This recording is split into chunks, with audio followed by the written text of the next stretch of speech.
ഓണപ്പൂക്കൾ പറിച്ചില്ലേ നീ, ഓണക്കോടിയുടുത്തില്ലേ, പൊന്നും ചിങ്ങം വന്നിട്ടും നീ മിന്നും മാലേം കെട്ടിയിലേ.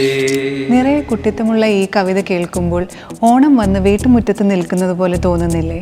ഓണപ്പൂവിൻ്റെ ഗന്ധവും ഓണക്കോടിയുടെ തെളിമയും എഴുതി ചേർത്ത ഈ കവിതയുമായി ബന്ധപ്പെടുത്തിയാകാം മനോരമ തൊഴിൽ വീഥിയും പോത്തീസും ചേർന്നൊരുക്കുന്ന അറിവോണത്തിലെ രണ്ടാം ദിന ചോദ്യം. മലയാള കവിതയിലെ കാൽപ്പനിക സൗന്ദര്യത്തിന്റെ വഴിവിളക്കായി കരുതുന്ന കവിയുടേതാണ് ഈ വരികൾ.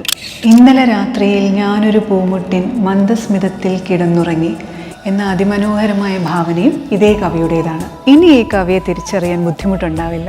അപ്പോൾ കവിയുടെ പേര് ഇന്ന് രാത്രി 12 മണിക്കുള്ളിൽ ഈ വീഡിയോയ്ക്ക് താഴെ കമൻറ്റ് ചെയ്യൂ. ശരി ഉത്തരം അയക്കുന്നവരിൽ നിന്നും തിരഞ്ഞെടുക്കപ്പെടുന്ന ഒരാൾക്ക് പോത്തീസ് നൽകുന്ന 3000 രൂപയുടെ അടിപൊളി ഓണക്കോടിയാണ് സമ്മാനം.